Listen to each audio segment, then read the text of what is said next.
शिवपुर गांव अपने शांत माहौल और हरियाली के लिए दूर दूर तक मशहूर था। लेकिन कुछ महीनों से वहां एक ऐसा डरावना सिलसिला शुरू हुआ जिसने पूरे गांव को हिलाकर रख दिया।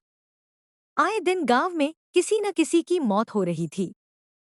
सबसे अजीब बात यह थी कि मरने से पहले हर व्यक्ति गोपाल और उसके बैल को देखने की बात कहता था। एक शाम सुमित्रा अपने घर के बाहर राधा से बात कर रही थी। उसने धीरे से कहा, राधा, सुना है? आज सुबह रामचरण ने गोपाल और उसके बैल को देखा था और शाम होते होते उसकी मौत हो गई। यह सुनकर राधा कांप गई। क्या सचमुच? ये तो बड़ा डरावना हो गया है। आखिर ये सब हो क्यों रहा है? गोपाल और उसका बैल, जिसका नाम मोती था, जो अपनी बूढ़ी माँ कमला के साथ गांव के कोने में एक छोटे से घर में रहता था, एक मेहनती इंसान था। उसका बैल मोती था, उसके जीवन का सहारा था। गोपाल उसी बैल की मदद से गांव वालों के खेतों में काम करता और अपनी माँ और खुद का गुजारा चलाता। बैल उसके लिए सिर्फ एक जानवर नहीं, बल्कि परिवार का हिस्सा था।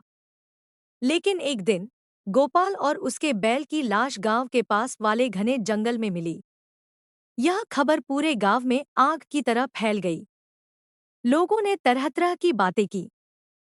कोई कहता उन्हें जंगली जानवर ने मारा होगा, तो कोई कहता ये किसी आदमी का काम है। गोपाल की मौत का गम उसकी माँ कमला सहन नहीं कर सकी। कुछ महीनों बाद ही वह भी चल बसी। लेकिन कमला के मरने के बाद गांव में और भी डरावनी घटनाएं होने लगी। अब हर कुछ दिनों में किसी की मौत हो रही थी और हर बार मरने वाला कहता कि उसने गोपाल और उसके बैल को देखा। गांव वालों में दहशत का माहौल था। हर कोई सोचता था कि अगला नंबर उसका हो सकता है। बच्चे घरों से बाहर निकलने से डरते थे और बड़े लोग सूरज ढलते ही घरों में बंद हो जाते थे। गांव का मुखिया रघुनाथ इस स्थिति से बेहद परेशान था। उसने एक पंचायत बुलाई और गांव वालों से कहा, हमें इस समस्या का समाधान खोजना होगा। यह कोई साधारण बात नहीं है। शायद भगवान हमसे नाराज हैं। पंचायत में गांव वालों ने रघुनाथ से कहा, मुखिया जी, ऐसा लगता है कि यह गोपाल की आत्मा का श्राप है। वह हमें माफ नहीं कर रहा। लेकिन मुखिया ने इसे नकार दिया। उसने कहा, यह सब अंधविश्वास है। हमें कोई तांत्रिक बुलाना होगा। रघुनाथ के अपराध रघुनाथ अंदर से बेहद डर चुका था, क्योंकि वह जानता था कि इन घटनाओं के पीछे उसका ही हाथ था। दरअसल गोपाल की मौत एक साजिश का हिस्सा थी। रघुनाथ चाहता था कि गोपाल की जमीन पर कब्जा कर ले और वहां अपनी हवेली बनवाए। इसलिए उसने अपने आदमी माधव को भेजकर गोपाल और उसके बैल को जंगल में मरवा दिया। लेकिन उसे क्या पता था कि यह पाप उसका और गांव का जीवन तबाह कर देगा। जब रघुनाथ अपने कमरे में अकेला बैठा था, तो उसे अजीब आवाजें सुनाई दी। पहले उसने इसे नजरअंदाज किया, लेकिन आवाजें तेज होती गईं। अचानक उसने अपने सामने गोपाल और उसके बैल को खड़ा देखा। गोपाल का चेहरा गुस्से से लाल था।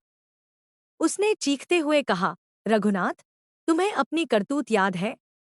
तुमने मेरी और मेरे बैल की जान ली। मेरी माँ को भी इस गम में मरने पर मजबूर कर दिया। अब तुम्हारी बारी है। तुमने जो किया, उसका फल तुम्हें भुगतना पड़ेगा। रघुनाथ पसीने से भीग गया। वह कुछ बोल नहीं सका। गोपाल और उसका बैल गायब हो गए।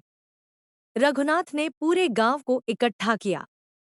उसने हाथ जोड़कर कहा, मैंने बहुत बड़ा पाप किया है। मैंने गोपाल और उसके बैल को मरवाया ताकि मैं उसकी जमीन पर कब्जा कर सकूं। यह सब मेरी ही वजह से हो रहा है। मुझे माफ कर दो। लेकिन गांव वालों में से एक ने कहा, मुखिया जी, अब माफी मांगने से कुछ नहीं होगा। आपको आपके कर्मों का फल मिलेगा।